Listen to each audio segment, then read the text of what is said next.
बातमीपत्राच्या सुरुवातीलाच एक महत्त्वाची बातमी ती म्हणजे भारताचे पंतप्रधान नरेंद्र मोदी आता काही क्षणात देशवासियांसोबत संवाद साधणार आहेत। देशातील कोरोना स्थितीबाबत माहिती देण्याची ते शक्यता आहे। अनेक राज्ये सध्या अनलॉक करण्याच्या तयारीत असल्याने मोदींचा संदेश आज महत्त्वाचा मानला जातोय। भारतात गेल्या 24 तासात 1,636 नव्या रुग्णांची नोंद झाली आहे। भारताचे पंतप्रधान नरेंद्र मोदी थोड्याच वेळामध्ये आता देशवासियांसोबत संवाद साधतील। देशातील कोरोना स्थितीबाबत माहिती देण्याची आज ते शक्यता वर्तवली जाते। अनेक राज्ये सध्या अनलॉक करण्याच्या तयारीत असल्यामुळे मोदींचा संदेश हा महत्त्वाचा मानला जातोय। तर भारतात गेल्या 24 तासात 1,636 नव्या रुग्णांची नोंद आहे। या संदर्भात अधिक माहिती देत आहेत आमचे प्रतिनिधी विहंग ठाकूर। विहंग, आज देशाचे पंतप्रधान नरेंद्र मोदी हे देशवासियांसोबत संवाद साधतायत, या संदर्भात अधिक अपडेट्स। नक्कीच पंतप्रधान नरेंद्र मोदी आज अगदी थोड्याच वेळामध्ये आता देशवासियांना संबोधित करणार आहेत। याच्यामध्ये सगळ्यात महत्त्वाचा विषय जो असणार आहे तो अनलॉक आजपासून सुरू झालेला आहे। म्हणजे उत्तर प्रदेश असेल, दिल्ली असेल, महाराष्ट्र असेल आणि इतर काही राज्यात जिथे अनलॉक झालेला आहे, त्यामुळे कोविडच्या नियमांचं पालन करावं असं अपील जे आहे ते पंतप्रधानांकडून जनतेला करण्यात येईल। आणखीन एक महत्त्वाचा मुद्दा, राज्यांकडून जी तक्रार आहे की त्यांना लसी मिळत नाहीये, तर त्या लसींचा पुरवठा कशा पद्धतीने केला जाईल याचेही दिशानिर्देश जे आहेत ते या आजच्या ज्या भाषणातून ते देऊ शकतात। तिसरं, एखादं आर्थिक पॅकेज जे आहे त्याची सुद्धा काही घोषणा ज्या आहेत ते पंतप्रधान करू शकतात। कारण कोरोना काळामध्ये देशातले अनेक असे काही सेक्टर आहेत ज्यांची आर्थिक स्थिती जी आहे ती ढासळलेली आहे। त्यामुळे हे जे महत्त्वाचे 3 मुद्दे आहेत त्याच्यावर पंतप्रधान भाष्य करू शकतात। व्यंग, यापूर्वी जेव्हा काही राज्य अनलॉक झाली होती त्यानंतर कोरोनाची रुग्णसंख्या देशातली झपाट्याने वाढली। आजही अनेक राज्य सध्या अनलॉक करण्याच्या तयारीत असल्यामुळे मोदींचा संदेश जो आजचा आहे तो महत्त्वाचा सध्या मानला जातोय, याबद्दल काय सांगाल?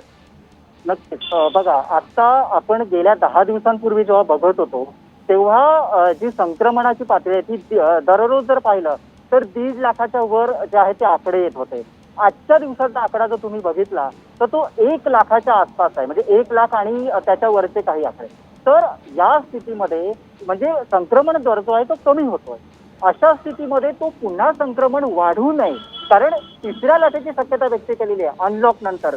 त्यामुळे अनलॉक नंतर लोकांनी नियमांचं, कोविड नियमांचं पालन केलं पाहिजे। या दृष्टीने जे आहे ते आजच्या या संबोधनामध्ये पंतप्रधान मोदी अपील करू शकतात। शैलजा, नक्कीच व्यंग, तुम्ही आमच्या सोबत असेच जोडले गेलेले राहा। सध्या आपण बघतोय अनेक राज्य अनलॉक करण्याच्या तयारीत आहेत आणि नरेंद्र मोदी आता देशवासियांसोबत संवाद साधतायत। भारतात गेल्या 24 तासामध्ये सध्या 1,636 नव्या रुग्णांची नोंद होते आणि याच पार्श्वभूमीवरती नरेंद्र मोदी आज काय बोलतायत याकडे संपूर्ण देशाचं लक्ष लागलेलं आहे।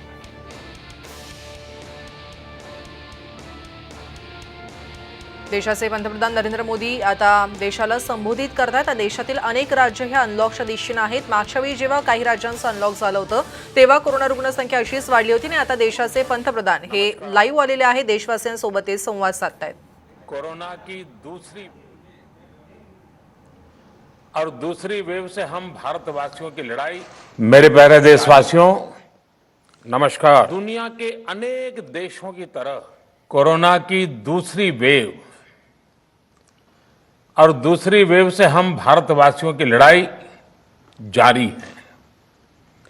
दुनिया के अनेक देशों की तरह भारत भी इस लड़ाई के दौरान बहुत बड़ी पीड़ा से गुजरा है।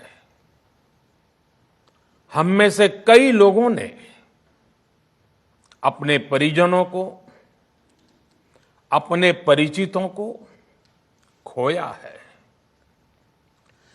ऐसे सभी परिवारों के साथ मेरी पूरी संवेदनाएं हैं। साथियों, बीते 100 वर्षों में आई ये सबसे बड़ी महामारी है, त्रासदी है।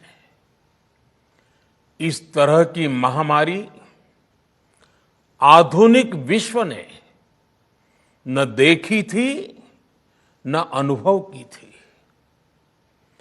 इतनी बड़ी वैश्विक महामारी से हमारा देश कई मोर्चों पर एक साथ लड़ा है। कोविड अस्पताल बनाने से लेकर आईसीयू बेड्स की संख्या बढ़ानी हो, भारत में वेंटिलेटर बनाने से लेकर टेस्टिंग लैब्स का एक बहुत बड़ा नेटवर्क तैयार करना हो, कोविड से लड़ने के लिए बीते 1.25 साल में ही देश में एक नया हेल्थ इंफ्रास्ट्रक्चर तैयार किया गया है। सेकंड वेव के दौरान अप्रैल और मई के महीने में भारत में मेडिकल ऑक्सीजन की डिमांड अकल्पनीय रूप से बढ़ गई थी। भारत के इतिहास में कभी भी इतनी मात्रा में मेडिकल ऑक्सीजन की जरूरत कभी भी महसूस नहीं की गई। इस जरूरत को पूरा करने के लिए युद्ध स्तर पर काम किया गया। सरकार के सभी तंत्र लगे। ऑक्सीजन रेल चलाई गई, एयरफोर्स के विमानों को लगाया गया, नौसेना को लगाया गया। बहुत ही कम समय में लिक्विड मेडिकल ऑक्सीजन के प्रोडक्शन में 10 गुना से ज्यादा बढ़ाया गया। दुनिया के हर कोने से, जहां कहीं से भी जो कुछ भी उपलब्ध हो सकता था, उसको प्राप्त करने का भरसक प्रयास किया गया, लाया गया। इसी तरह जरूरी दवाओं के प्रोडक्शन को कई गुना बढ़ाया गया। विदेशों में जहां भी दवाइयां उपलब्ध हो, वहां से उन्हें लाने में कोई कोर कसर बाकी नहीं छोड़ी गई। साथियों, कोरोना जैसे अदृश्य और रूप बदलने वाले दुश्मन के खिलाफ लड़ाई में सबसे प्रभावी हथियार कोविड प्रोटोकॉल है। मास्क, 2 गज की दूरी और बाकी सारी सावधानियां, उसका पालन ही है। इस लड़ाई में वैक्सीन हमारे लिए सुरक्षा कवच की तरह है। आज पूरे विश्व में वैक्सीन के लिए जो मांग है, उसकी तुलना में उत्पादन करने वाले देश और वैक्सीन बनाने वाली कंपनियां बहुत कम है, इन्हीं गिनी हैं। कल्पना करिए कि अभी हमारे पास भारत में बनी वैक्सीन नहीं होती तो आज भारत जैसे विशाल देश में क्या होता। आप पिछले 50-60 साल का इतिहास देखेंगे तो पता चलेगा कि भारत को विदेशों से वैक्सीन प्राप्त करने में दशकों लग जाते थे। विदेशों में वैक्सीन का काम पूरा हो जाता था, तब भी हमारे देश में वैक्सीनेशन का काम शुरू भी नहीं हो पाता था। पोलियो की वैक्सीन हो, स्मॉल पॉक्स, जहां गांव में हम इसको चेचक कहते हैं, चेचक की वैक्सीन हो, हेपेटाइटिस बी की वैक्सीन हो, इनके लिए देशवासियों ने दशकों तक इंतजार किया था। जब 2014 में देशवासियों ने हमें सेवा का अवसर दिया, तो भारत में वैक्सीनेशन का कवरेज 2014 में भारत में वैक्सीनेशन का कवरेज सिर्फ 60% के आसपास था, 60% के आसपास था। और हमारी दृष्टि में ये बहुत चिंता की बात थी। जिस रफ्तार से भारत का टीकाकरण कार्यक्रम चल रहा था, उस रफ्तार से देश को 100% टीकाकरण कवरेज का लक्ष्य हासिल करने में करीब करीब 40 साल लग जाते हैं।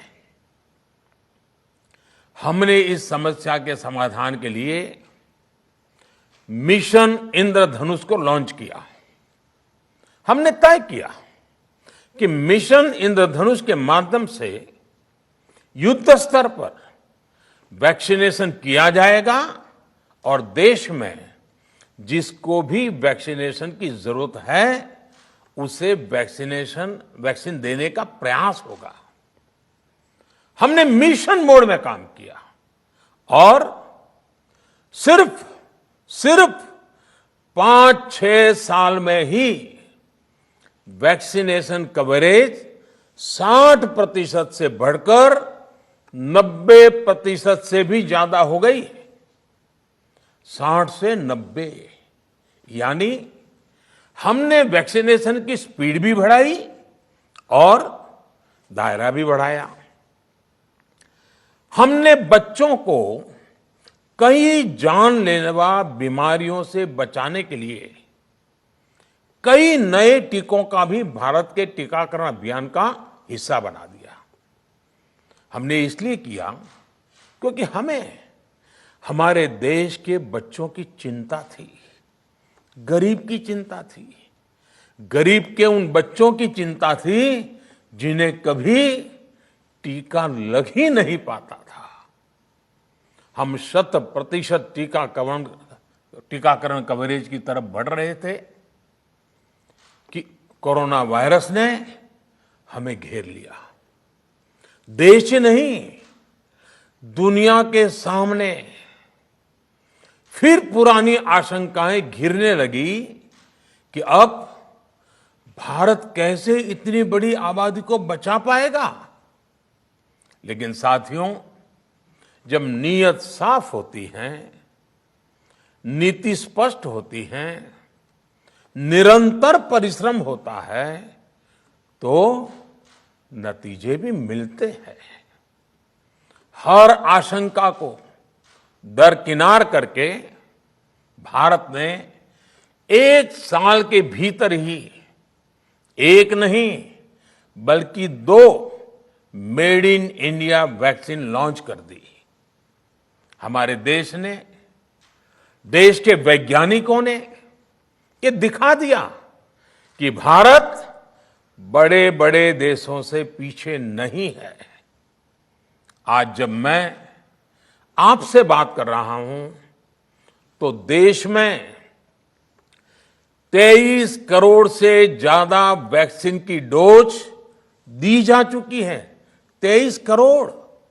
साथियों, हमारे यहां कहा जाता है विश्वासेन सिद्धिः, विश्वासेन सिद्धिः, अर्थात हमारे प्रयासों में हमें सफलता तब मिलती है जब हमें स्वयं पर विश्वास होता है। हमें पूरा विश्वास था कि हमारे वैज्ञानिक बहुत ही कम समय में वैक्सीन बनाने में सफलता हासिल कर लेंगे।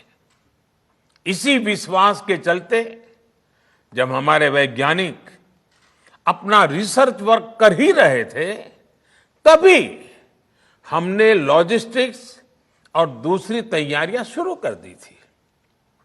आप सब भली भांति जानते हैं कि पिछले साल, यानी 1 साल पहले, पिछले साल अप्रैल में जब कोरोना के कुछ ही हजार केस थे, उसी समय वैक्सीन टास्क फोर्स का गठन कर दिया गया था। भारत के लिए वैक्सीन बनाने वाली कंपनियों को सरकार ने हर तरह से सपोर्ट किया।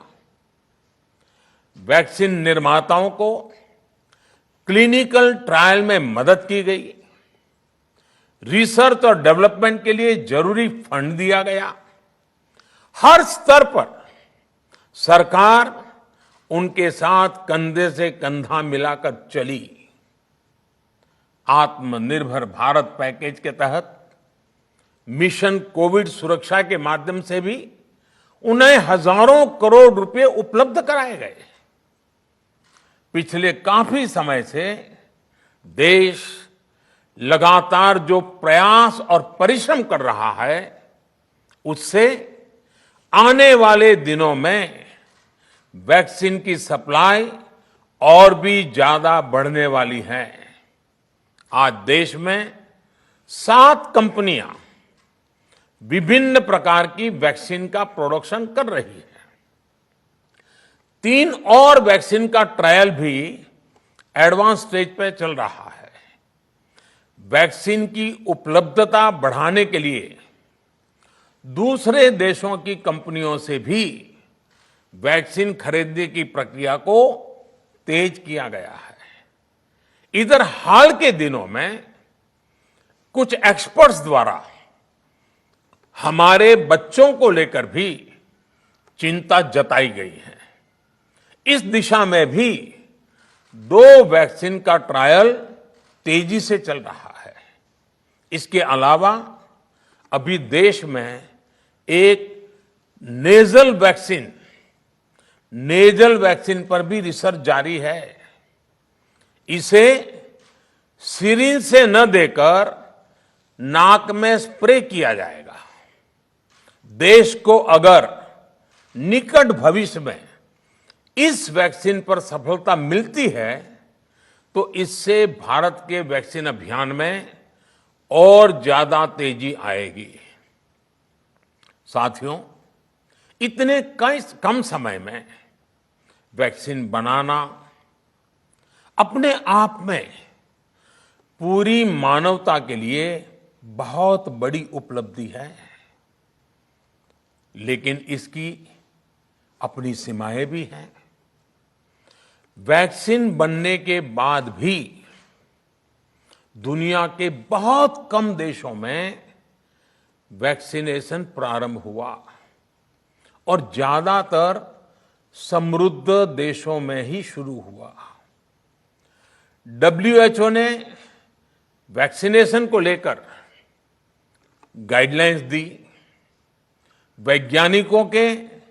वैज्ञानिकों ने वैक्सीनेशन की रूपरेखा रखी और भारत ने भी जो अन्य देशों की बेस्ट प्रैक्टिसेस थी, विश्व स्वास्थ्य संगठन WHO के मानक थे, उसी आधार पर चरणबद्ध तरीके से वैक्सीनेशन करना तय किया।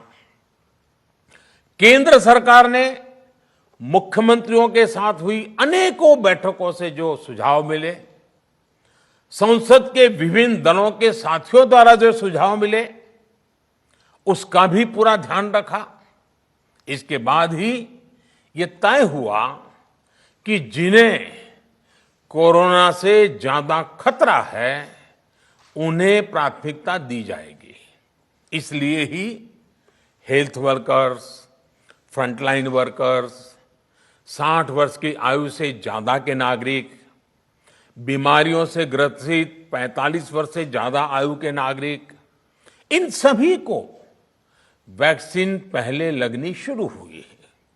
आप कल्पना कर सकते हैं कि अगर कोरोना की दूसरी वेव से पहले हमारे फ्रंटलाइन वर्कर्स को वैक्सीन नहीं लगी होती तो क्या होता? सोचिए, हमारे डॉक्टर्स, नर्सिंग स्टाफ को वैक्सीन ना लगी तो क्या होता? अस्पतालों में सफाई करने वाले हमारे भाई बहनों को, एम्बुलेंस के हमारे ड्राइवर्स भाई बहनों को वैक्सीन ना लगी होती तो क्या होता? ज्यादा से ज्यादा हेल्थ वर्कर्स को वैक्सीनेशन होने की वजह से ही वो निश्चिंत होकर दूसरों की सेवा में लग पाए, लाखों देशवासियों का जीवन बचा पाए। लेकिन देश में कम होते कोरोना के मामलों के बीच केंद्र सरकार के सामने अलग अलग सुझाव भी आने लगे, भिन्न भिन्न मांगे होने लगी, पूछा जाने लगा सब कुछ भारत सरकार ही क्यों तय कर रही है? राज्य सरकारों को छूट क्यों नहीं दी जा रही है? राज्य सरकारों को लॉकडाउन की छूट क्यों नहीं मिल रही है? One size does not fit all जैसी बातें भी कही गई। दलील ये दी गई कि संविधान में चूंकि हेल्थ, आरोग्य प्रमुख रूप से राज्य का विषय है, इसलिए अच्छा है कि सब राज्य ही करें। इसलिए इस दिशा में एक शुरुआत की गई। भारत सरकार ने एक बृहद गाइडलाइन बनाकर राज्यों को दी ताकि राज्य अपनी आवश्यकता और सुविधा के अनुसार काम कर सके। स्थानीय स्तर पर कोरोना कर्फ्यू लगाना हो, माइक्रो कंटेनमेंट जोन बनाना हो, इलाज से जुड़ी व्यवस्थाएं हो, भारत सरकार ने राज्यों की इन मांगों को स्वीकार किया। साथियों, इस साल 16 जनवरी से शुरू होकर अप्रैल महीने के अंत तक भारत का वैक्सीनेशन कार्यक्रम मुख्यतः केंद्र सरकार की देखरेख में ही चला। सभी को मुफ्त वैक्सीन लगाने के मार्ग पर देश आगे बढ़ रहा था। देश के नागरिक भी अनुशासन का पालन करते हुए अपनी बारी आने पर वैक्सीन लगवा रहे थे। इस बीच कई राज्य सरकारों ने फिर कहा कि वैक्सीन का काम डिसेंट्रलाइज किया जाए और राज्यों पर छोड़ दिया जाए। तरह तरह के स्वर उठे, जैसे कि वैक्सीनेशन के लिए एज ग्रुप क्यों बनाए गए। दूसरी तरफ किसी ने कहा कि उम्र की सीमा आखिर केंद्र सरकार ही क्यों तय करे। कुछ आवाजें तो ऐसी भी उठी कि बुजुर्गों का वैक्सीनेशन पहले क्यों हो रहा है। भांति भांति के दबाव भी बनाए गए। देश के मीडिया के एक वर्ग ने इसे कैंपेन के रूप में भी चलाया। साथियों, काफी चिंतन मनन के बाद इस बात पर सहमति बनी कि राज्य सरकारें अपनी तरफ से भी प्रयास करना चाहती हैं, तो भारत सरकार को क्यों इतराज हो और भारत सरकार इतराज क्यों करे। राज्यों की इस मांग को देखते हुए, उनके आग्रह को ध्यान में रखते हुए 16 जनवरी से जो व्यवस्था चली आ रही थी, उसमें प्रयोग के तौर पर एक बदलाव किया गया। हमने सोचा कि राज्य ये मांग कर रहे हैं, उनका उत्साह है, तो चलो भाई 25% का काम उन्हीं को सुपुर्द कर दिया जाए, उन्हीं को दे दिया जाए। स्वाभाविक है 1 मई से राज्यों को 25% काम उनके हवाले कर दिया गया। उसे पूरा करने के लिए उन्होंने अपने अपने तरीके से प्रयास भी किए। इतने बड़े काम में किस तरह की कठिनाइयां आती हैं, ये भी उनके ध्यान में आने लगा। उनको पता चला पूरी दुनिया में वैक्सीन की क्या स्थिति है, इसकी सच्चाई से भी राज्य परिचित हुए। और हमने देखा, एक तरफ मई में सेकेंड वेव, दूसरी तरफ वैक्सीन के लिए लोगों का बढ़ता रुझान, और तीसरी तरफ राज्य सरकारों की कठिनाइयां। मई में 2 सप्ताह बीतते बीतते कुछ राज्य खुले मन से ये कहने लगे कि पहले वाली व्यवस्था ही अच्छी थी।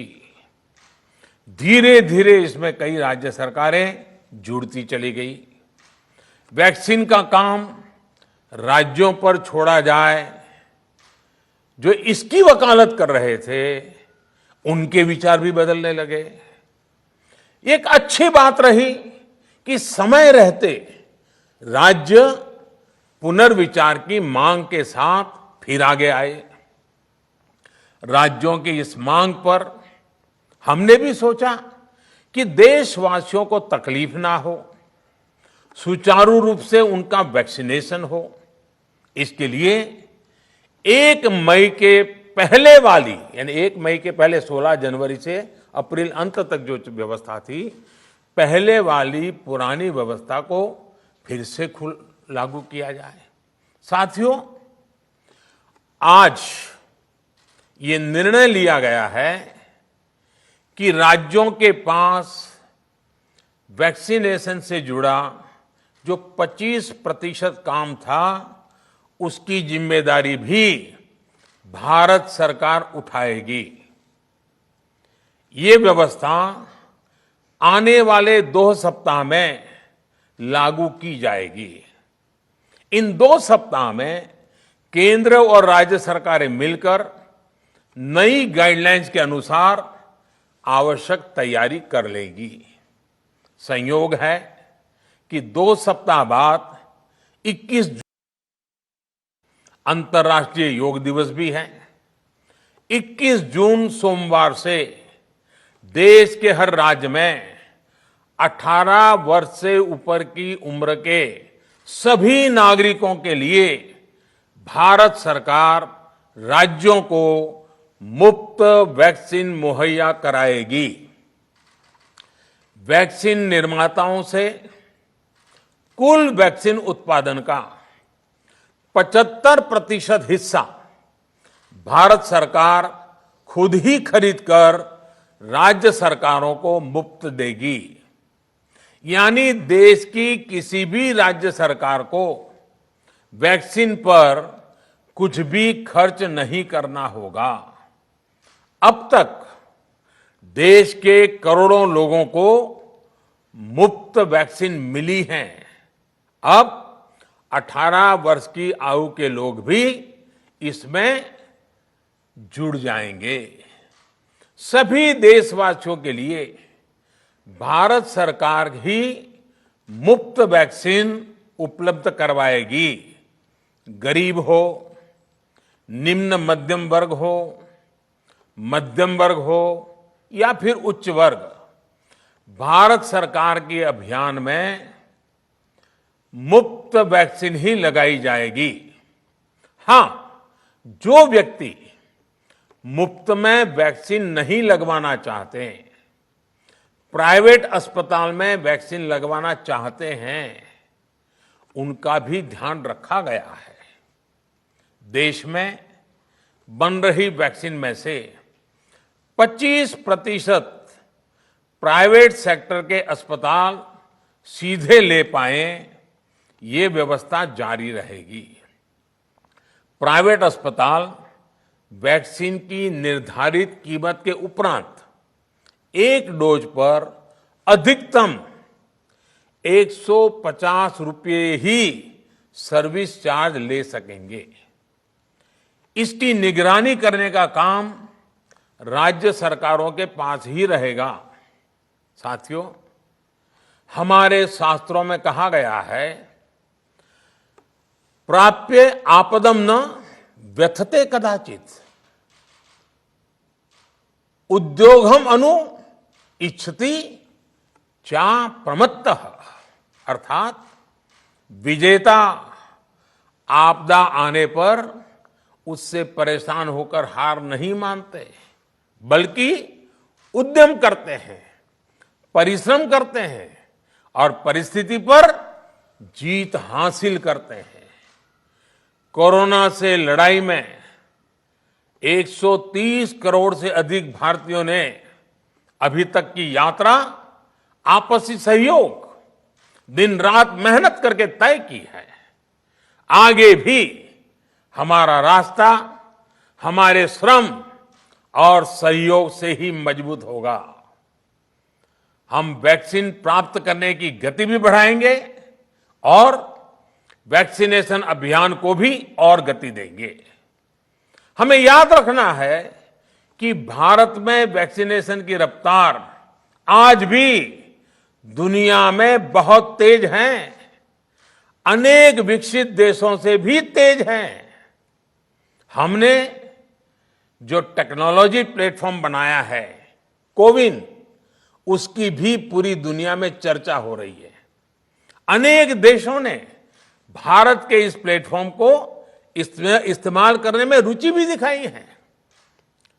हम सब देख रहे हैं कि वैक्सीन की एक एक डोज कितनी महत्वपूर्ण है। हर डोज से एक जिंदगी जुड़ी हुई है। केंद्र सरकार ने ये व्यवस्था भी बनाई है कि हर राज्य को कुछ सप्ताह पहले ही बता दिया जाएगा कि उसे कब कितनी डोज मिलने वाली है। मानवता के इस पवित्र कार्य में वाद विवाद और राजनीतिक छींटाकशी से ऐसी बातों को कोई भी अच्छा नहीं मानता है। वैक्सीन की उपलब्धता के अनुसार पूरे अनुशासन के साथ वैक्सीन लगती रहे, देश के हर नागरिक तक हम पहुंच सके, ये हर सरकार, हर जनप्रतिनिधि, हर प्रशासन की सामूहिक जिम्मेदारी है। प्रिय देशवासियों, टीकाकरण के अलावा आज एक और बड़े फैसले में उस फैसले से मैं आपको अवगत कराना चाहता हूं। पिछले वर्ष जब कोरोना के कारण लॉकडाउन लगाना पड़ा था, तो प्रधानमंत्री गरीब कल्याण अन्न योजना के तहत 8 महीने तक 80 करोड़ से अधिक देशवासियों को मुफ्त राशन की व्यवस्था हमारे देश ने की थी। इस वर्ष भी दूसरी वेव के कारण मई और जून के लिए भी इस योजना का विस्तार किया गया था। आज सरकार ने फैसला लिया है कि प्रधानमंत्री गरीब कल्याण अन्न योजना को अब दीपावली तक आगे बढ़ाया जाएगा। महामारी के इस समय में सरकार गरीब की हर जरूरत के साथ उसका साथी बनकर खड़ी है। यानी नवंबर तक 80 करोड़ से अधिक देशवासियों को हर महीने तय मात्रा में मुफ्त अनाज उपलब्ध होगा। इस प्रयास का मकसद यही है कि मेरे किसी भी गरीब भाई बहन को, उसके परिवार को भूखा सोना ना पड़े। साथियों, देश में हो रहे इन प्रयासों के बीच कई क्षेत्रों से वैक्सीन को लेकर भ्रम और अफवाहों की जानकारी चिंता बढ़ाती है। ये चिंता भी मैं आपके सामने व्यक्त करना चाहता हूं। जब से भारत में वैक्सीन पर काम शुरू हुआ, तभी से कुछ लोगों द्वारा ऐसी बातें कही गई जिससे आम लोगों के मन में शंका पैदा हो। कोशिश ये भी हुई कि भारत के वैक्सीन निर्माताओं का हौसला पस्त पड़ जाए और उनके सामने अनेक प्रकार की बाधाएं आए। जब भारत की वैक्सीन आई तो अनेक माध्यमों से शंका आशंका को और बढ़ाया गया। वैक्सीन न लगवाने के लिए भांति भांति के तर्क प्रचारित किए गए। इन्हें भी देश देख रहा है। जो लोग वैक्सीन को लेकर आशंका पैदा कर रहे हैं, अफवाहें फैला रहे हैं, वो भोले भाले भाई बहनों के जीवन के साथ बहुत बड़ा खिलवाड़ कर रहे हैं। ऐसी अफवाहों से सतर्क रहने की जरूरत है। मैं भी आप सबसे, समाज के प्रबुद्ध लोगों से, युवाओं से अनुरोध करता हूं कि आप भी वैक्सीन को लेकर जागरूकता बढ़ाने में सहयोग करें।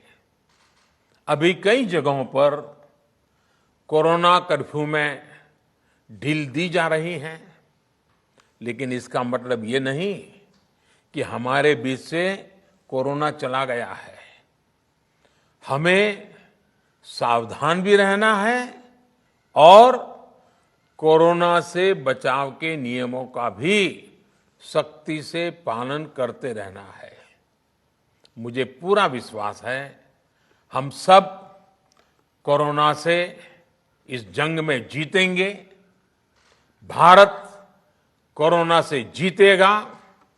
इन्हीं शुभकामनाओं के साथ आप सभी देशवासियों का बहुत बहुत धन्यवाद। देशाचे पंतप्रधान नरेंद्र मोदी देशवासियांना संबोधित करत होते। लसीमुळे जीवाला धोका नाही असंही त्यांनी या आपल्या वक्तव्य केलेलं आहे। लसीबाबत मनात कोणत्याही प्रकारची शंका नको, कुणीही अफवांवरती चुकूनही विश्वास ठेवू नका असं वक्तव्य नरेंद्र मोदींनी देशवासियांना संबोधित करताना आता सांगितलेलं आहे। लसीबाबत जागरूकता ही सगळीकडेच वाढवली पाहिजे। अफवा पसरवणारे समाजाचं नुकसान करतायत असंही ते म्हणाले आहेत। तर अनलॉक होत आहे पण धोका मात्र कोरोनाचा हा कायम आहे। कोरोनावरील पहारा शिथिल होता कामा नये असं नरेंद्र मोदी या आपल्या भाषणात म्हणाले। तर लसीकरण पुन्हा संपूर्णपणे केंद्राकडे आहे। केंद्र सरकारने हा एक मोठा निर्णय देशवासियांसंदर्भात घेतलाय। लसीकरण हे पुन्हा संपूर्णपणे केंद्राकडे असेल। केंद्र सरकारने मोठा निर्णय घेतलाय। लसीचा सगळा खर्च हा केंद्र सरकार करणार आहे। राज्य सरकारच्या तिजोरीतून यासाठी एकही रुपया लागणार नाहीये। 21 जून पासून खरतर 18 ते 44 साठी केंद्र लस पुरवणार असल्याची महत्त्वाची माहिती नरेंद्र मोदी यांनी दिलेली आहे। केंद्र सरकारने मोठी घोषणा केलेली आहे। तरुण वर्गासाठी ती म्हणजे लस ही विनामूल्यच राहणार आहे। 18 ते 44 वयोगटातल्या लोकांसाठी केंद्र सरकार लवकरात लवकर लस ही राज्याला देईल। खासगी लसीकरणासंदर्भात सुद्धा महत्त्वाची घोषणा केली आहे। सेवा शुल्क 150 रुपयांपेक्षा अधिक कुणीही घेऊ शकत नाही अशी महत्त्वाची घोषणा नरेंद्र मोदी यांनी केली आहे। तर गरीब कल्याण अन्न योजना दिवाळीपर्यंत सुरू होईल अशी घोषणा नरेंद्र मोदी यांनी केलेली आहे। गरीब कल्याण अन्न योजनेची मुदत त्यांनी वाढवली असून दिवाळीपर्यंत सगळ्या गरिबांना मोफत अन्नधान्य मिळणार आहे। नोव्हेंबरपर्यंत 80 कोटी नागरिकांना हे अन्नधान्याचं वाटप करण्याचं लक्ष्य मोदी सरकारचं आहे। अतिशय महत्त्वाची माहिती आपण बघतोय। लसीबद्दलच्या अफवा या चिंताजनक आहेत। लसीमुळे जीवाला कोणत्याही प्रकारचा धोका नाही। सगळ्यांनीच लस घेणं गरजेचं आहे। लसी संदर्भात कोणीही मनात शंका ठेवू नका, अफवांवरती चुकूनही विश्वास ठेवू नका अशा शब्दात नरेंद्र मोदी यांनी देशवासियांना संबोधित केलंय। लसीबद्दलच्या अफवा या चिंताजनक आहेत असंही ते म्हणाले। तर लसीमुळे जीवाला कोणताही धोका नाही। सगळ्यांनी लस घेणं गरजेचं आहे। कोरोनाला सगळ्यांना मिळून हरवायचं आहे। त्यामुळे अफवांवरती चुकूनही कुणीही विश्वास ठेवू नका असं नरेंद्र मोदी आपल्या भाषणात म्हणाले।